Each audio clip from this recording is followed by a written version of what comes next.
I'm Cherry B. Colibano.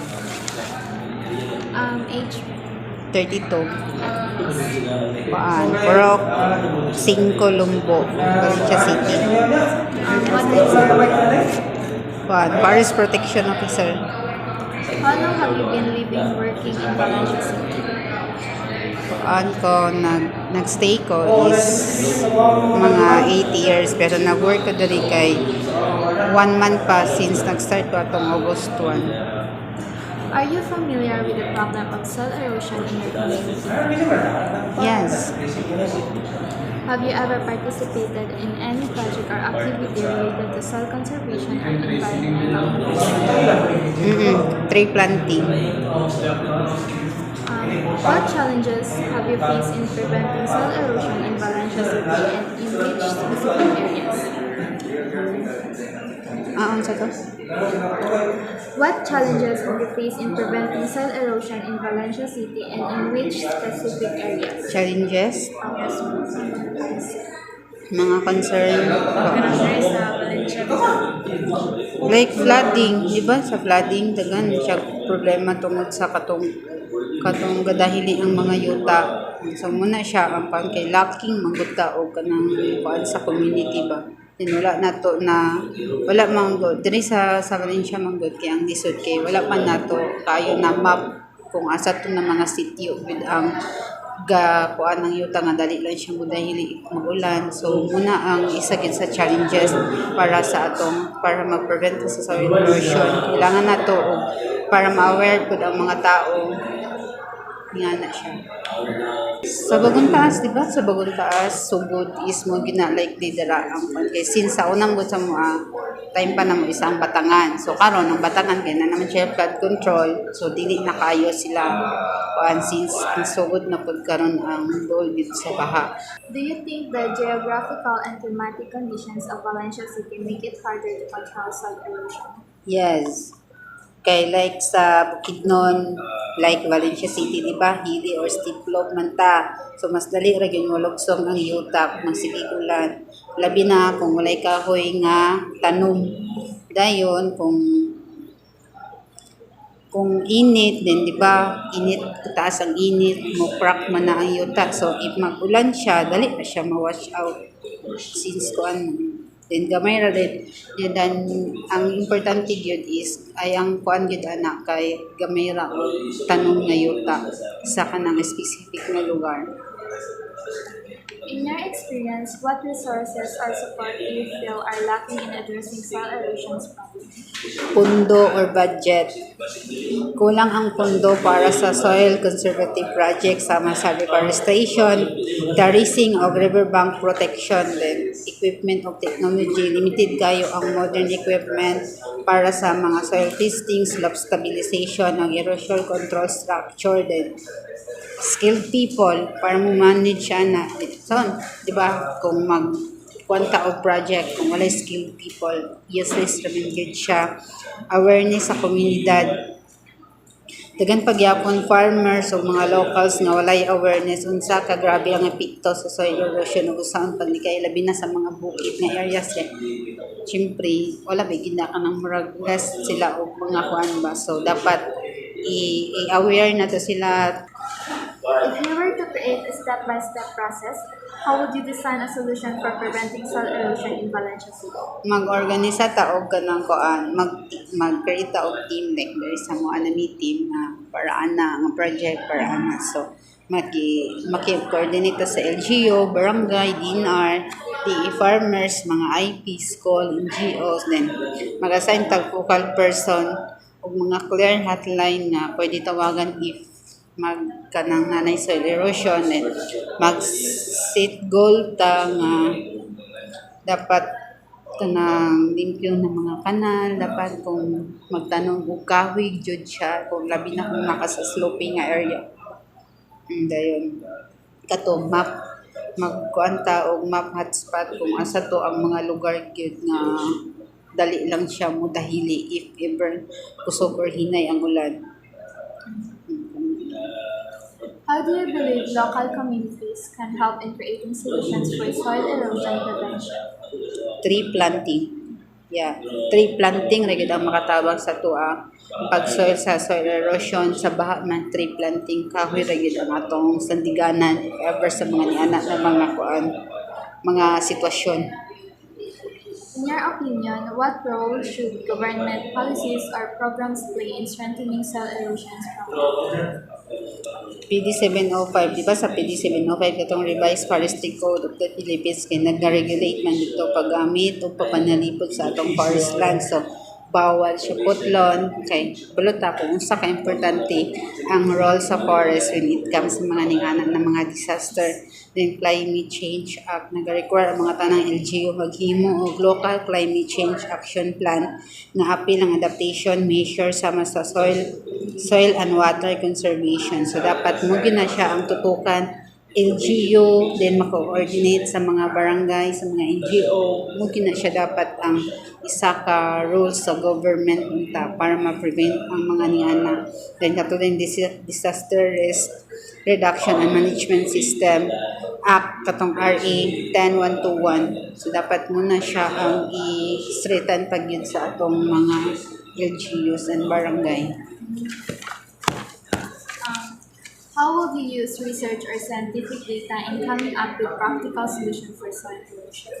Create a research nga kanang kaanjod siya ang tong matinuod bitaw siya nga uy kini dapat nakay better nga solusyon dadto nga if mahimo kay nagbuhat na kaana nga solusyon na test na nimo if effective ba gid siya when you are kanang doing sa research. Di ba kay if naman na yung method na kay mga result so dapat ang imong method dito yapin na nimo dito ang imong mga solution then try it nga kato imong solution kay murag imo na siyang into kuan na gid mo siya ba into reality para kuan gid bitaw nato nga kani siya isa ni siya sa makatabang kay if ever ang uban ko sa research kay dara taman so why not i-continue na lang nimo murag ikuan nimo siya ba nga mag lugar sa imong kuan kay na nakay isa ka solusyon nadto nga i-try nimo if mo effect pa gid siya na murag dili na siya scientific nga kuan ba into reality na. What important factors would you consider before implementing the said solution in your area? People. Yeah, kung saan mo pag-implement, yes list man ang implementation if dili mo kuan ang people behind that implementation, behind that rule. So, people, LGU, mga above na mga kuan, mga skilled people. So, sila din ang pinaka-importante before ta mag-implement og mga niya. If that solution will be applied, how will you measure its effectiveness? Effectiveness? Siguro mga 80%. Pero if we plant more trees, 100.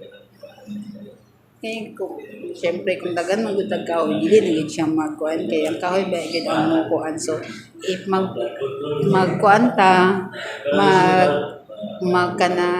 tanong tag kahoy, dili lang ta mag-ghost og mga flood control project magtanong mo kahoy ra gid ato kung daghan tag kahoy why not magtanong lang gid ta permanente labi na to sa mga slopey area nga doon lang gid sa mga soil erosion so kung kahoy 100%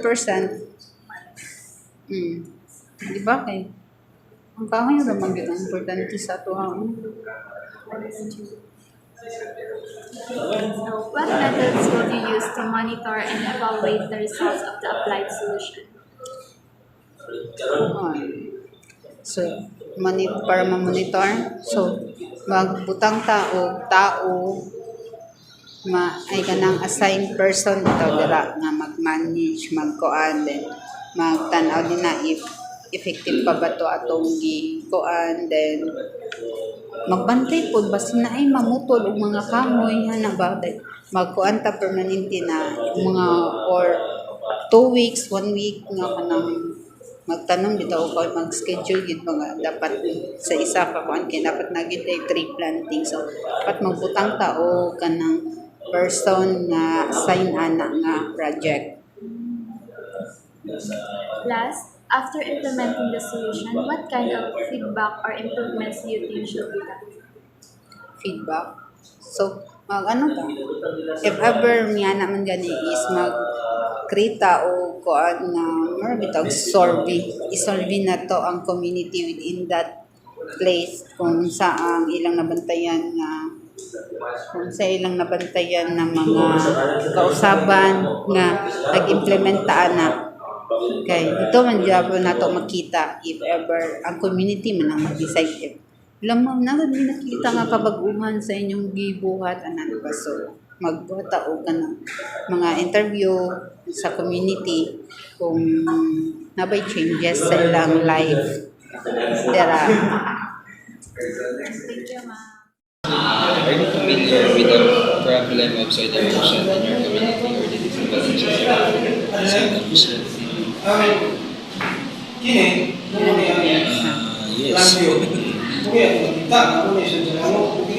Have you ever participated in any project or activity related to soil conservation or environmental protection? Yes.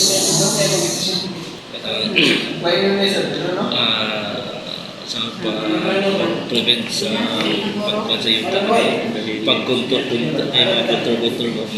ano din ito, erosion. May basahin ka mo.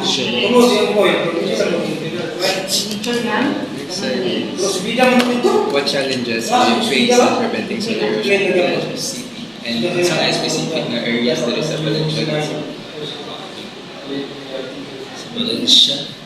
Pero sa San Fernando, pero ang San Fernando is under na dali sa my jurisdiction sa Valencia, area yung pinagam dito. Dito mo kasigara na dito mo kasigara na yung landslide. Amot ba dali sa Valencia? Wala ko na balitaan. San Fernando, no? Napit sa Lambayaw, no? May grand rock. Erod din yung sa nakakabulyon sa ulan nila. Napanyo na portion sa dalan din po. Sa glasin po siya. Hindi ko sure kung part po sa diri sa palaing ko sa pagkakot.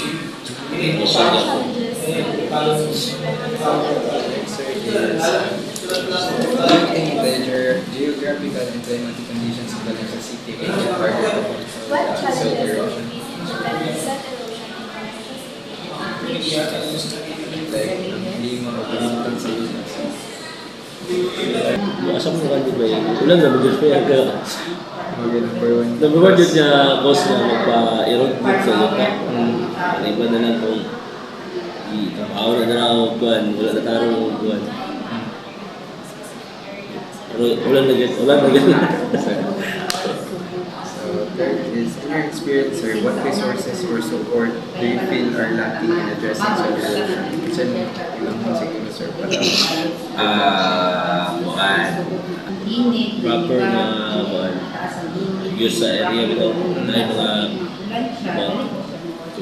contours. Hindi na po na siya pa-prevent sa soil erosion. Pero usually yun ba, kulang din sila sa kay Balo. ang residential? Resident jet, kulang din sila kay Balo. Kung basta sa area na nga na, wala, existing nila naman.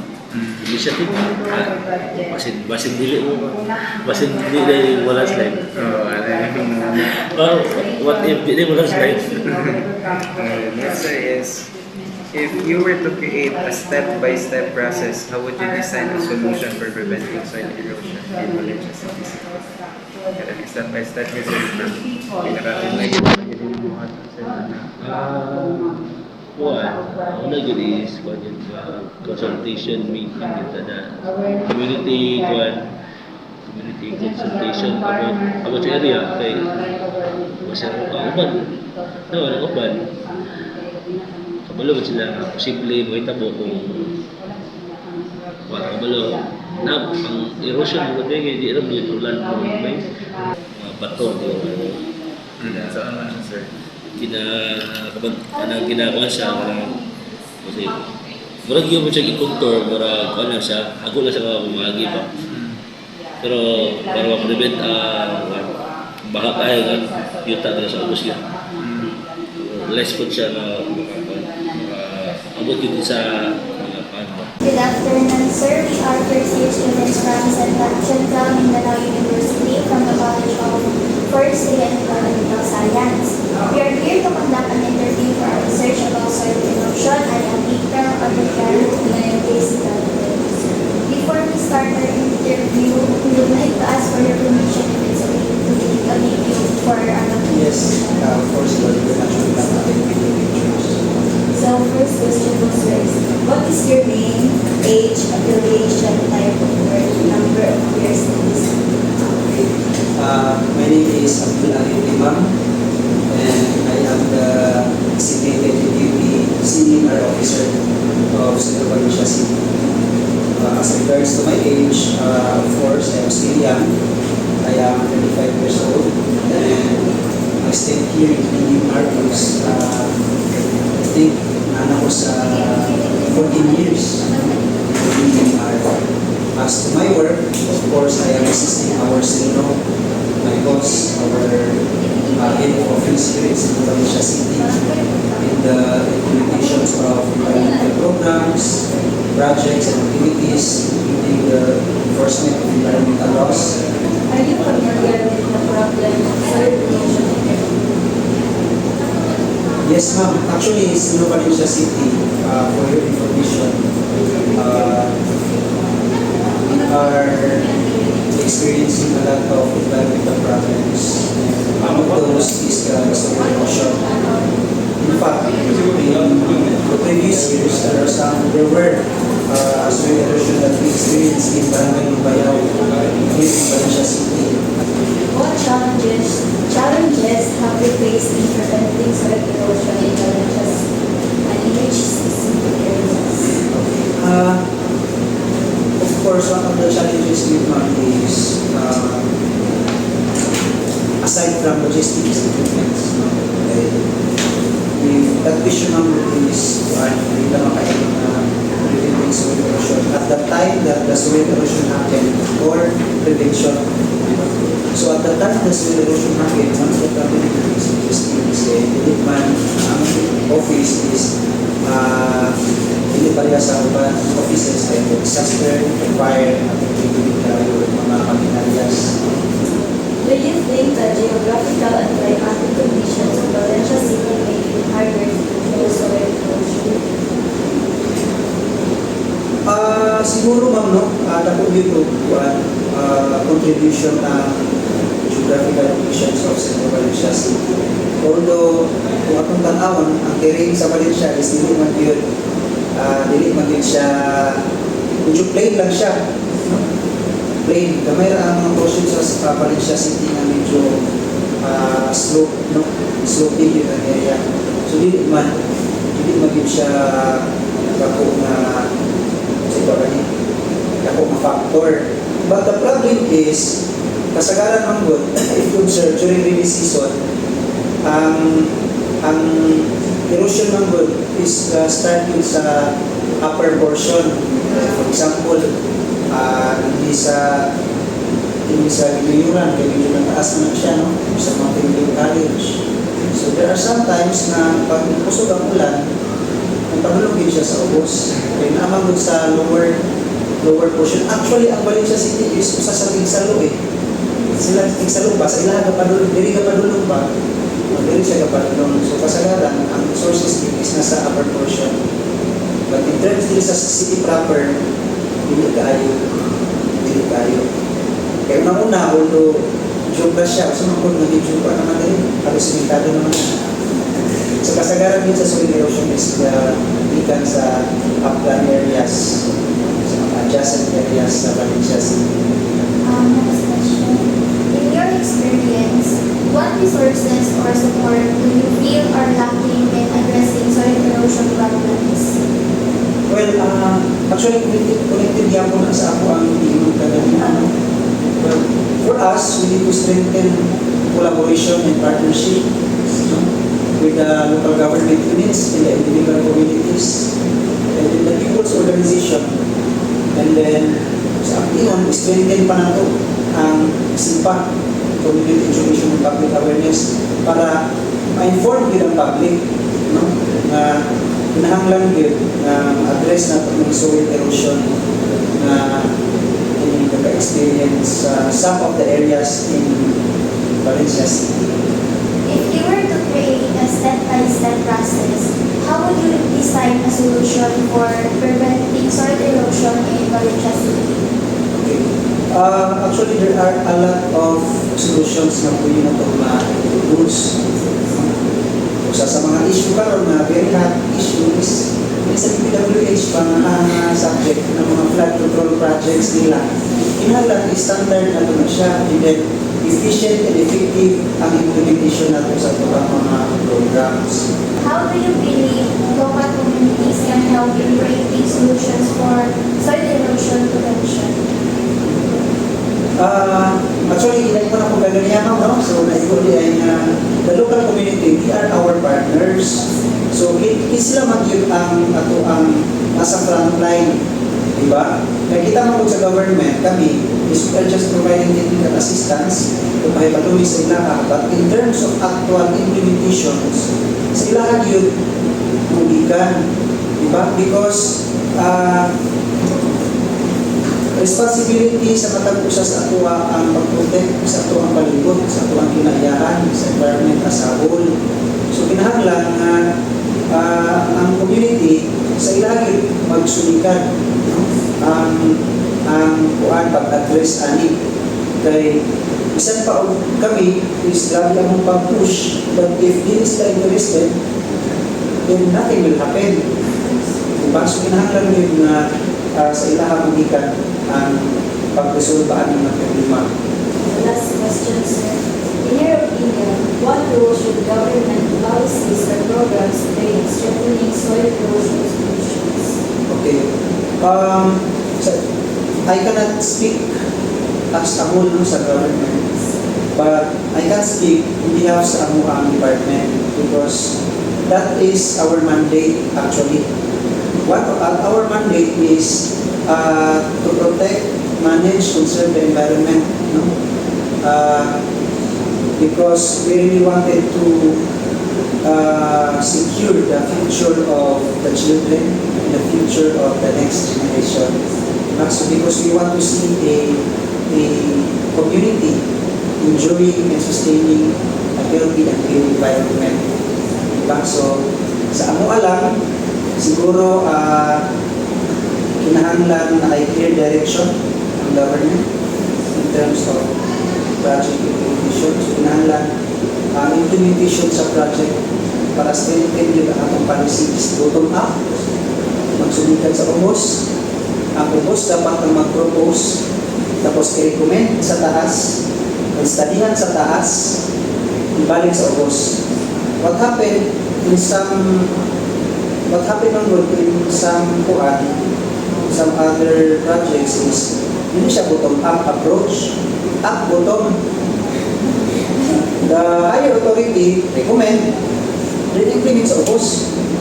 Without knowing na ang problema, ikat sa ubos. So, kinahanglan, before di mo i-address ang problema, before ka mag-di mo policy, i-collect sa iyo ang mga problem sa ubos, hindi ang mga magasin. Data collection, data gathering is important. So, how do you think the geographical and climatic conditions of Valencia City will make it harder to control soil erosion? Lagi na akong open ng visitation, no? Kung siya i-forest camping, kung siya mas mo lang challenge sa kala nga mga area kay labi na sa stroke mo. Pwede na siya. So, pabalin siya natin kategory nga plain, doon ay erase, step, pwede na siya, no? Ang para objective 2 ko sa is In your opinion, what role should government policies or programs play in strengthening soil erosion solutions?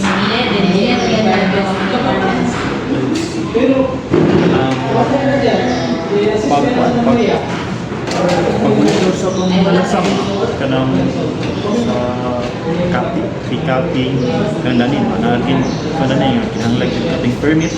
So, paano po daw, tapos daw government policies niya na tayo makuha ng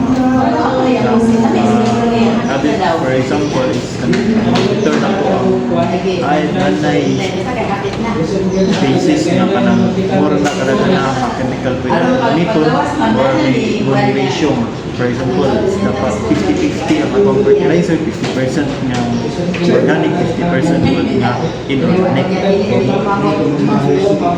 Muna ikuan ka mas mukha na to ang soil o kanang mas minusan na to ang mas minusan na to ang pag-direct sa area o kanang cycle o pag-ganun sa to ang crop.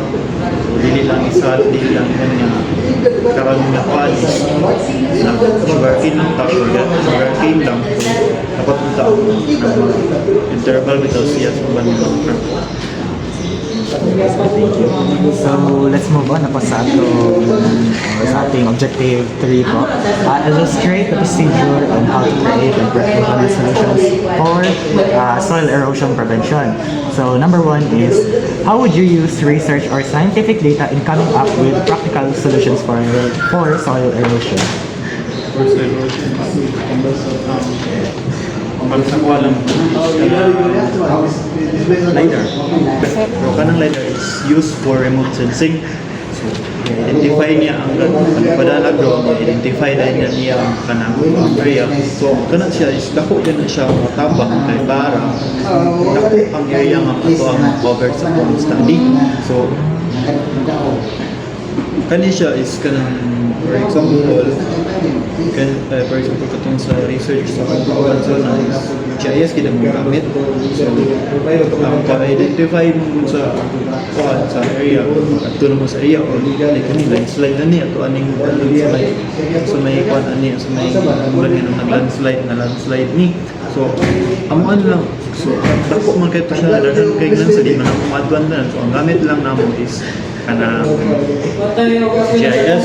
So mga panang sa na siya nga soils magkano na yun sa na siya nga land use. So makuha na din ang ay kini ang gitanong ani kini agricultural niya kaning pan pagini siya kaning tuyon pagini siya nga soil. So ma-identify na mo kanila dili kini siya balas ni ani. So mabutang makuha na din ang dito sa mapa Tool gamay. Makakuha na din nato sa makita na din nato sa tuwang mapa yung aning pakinig area. Sure ay 90% ay 90% ani landslide ni kaning area. Para ni ani landslide ang kay kaning area dili kini siya landslide kay ang iyang land cover is kanang forest pa and magdepende pod sa ato ang topographic information ato dan sa ato ang area. So kung sloping na kaayo siya, so mag-tendency na na siya, landslide na siya. So mo tawag ko ang best ay pinakakuan din ako magamit nato sa research or scientific instrument or tools na magamit nato is remote sensing of geographic information system. Okay po, sir. Thank you. So, question 2 po is, what important factors would you consider before implementing the said solution in your area? Community. Okay, pinaka-first ko na itong community. So, ikuan sa nato daan ng community, pabalon sa daan nato sila. Ano nato ang wato, sila kita itong unang kapag. Sila may nagagamit ng yuta. Kita igor ang talaga monitor, talaga kung sa dapat nilang waton. So, ato yun sila daan, upon, kabalipon, kung ayon ba sila, ikuan ba sila, gusto ba sila habang ba sila. So, sila yung magkuhan community kita ito. Sir, thank you. So let's move on to sa final objective po sir, objective 4. Determine how to assess the effectiveness of the solution once implemented. So the first question po is, if that solution will be applied, how would you measure its effectiveness? So, i-compare din na to. For example, natin itong mapa na to sa unang itong 2010-2020 nga land use land cover, mag-create na po ng tagland use land cover na to. Compare din na to. Unsay na bago atong unsay na bago to, unsay percentage na atong soil na to, unsa na ikwanyeron, unsa na kaitan nyeron. Unsa na ikwan dito nyeron niya. Kaya siya din ani ka na siya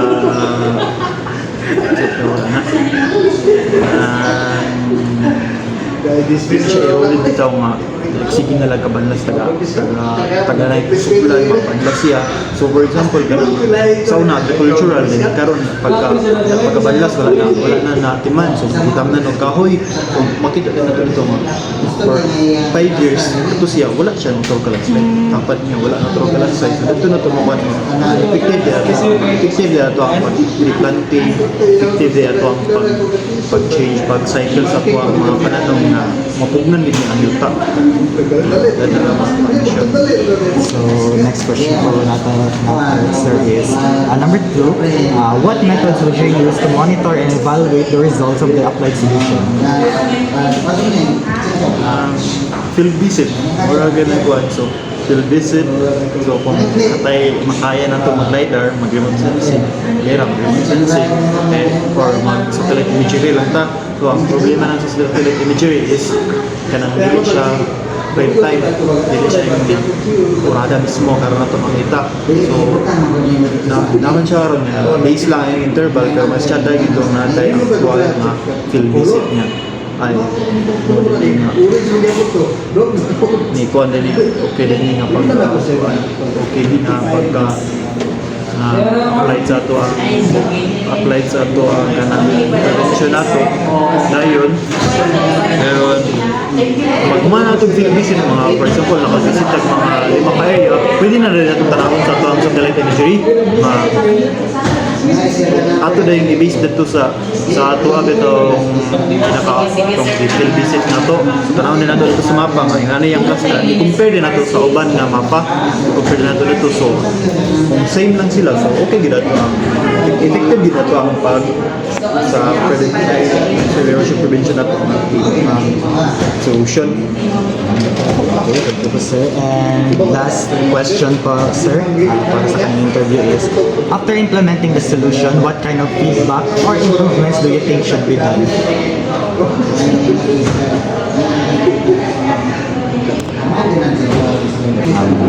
Sige. After implementing the solution, what kind of improvements do you think should be done? Diyan yung last question na to sir. Improvements na lang is mag-consider na sa community kung katong ato ang solution is kanang na tuman ba itong solution na kuhan ba ito sa area is dito magkuhan nito silang feedback sa ilang kuhan nga pamaagi na ito solution is okay ba ang result sa solution is magkuhan lang din kung sa ito sa boto na ito ang community kung sa may improvement na ito pwede buhaton. For example sa isa katong worst na gikayo ng mga area kung sa man nga solusyon na itong pwede buhaton na tayon sa man nga mga improvement nga pwede na ito ihatag sa ilaha. For example is sila magkuhan lang sila, mag-foliar na lang sila o magsigil, magbutang sila lime kay para mapag na magpanong acidity sa yuta. Dili siya mabalik dito sa iyang daan. So dili siya mag-erode na yung mga improvement pwede na sa ikuan. So, okay po sir, thank you so much for your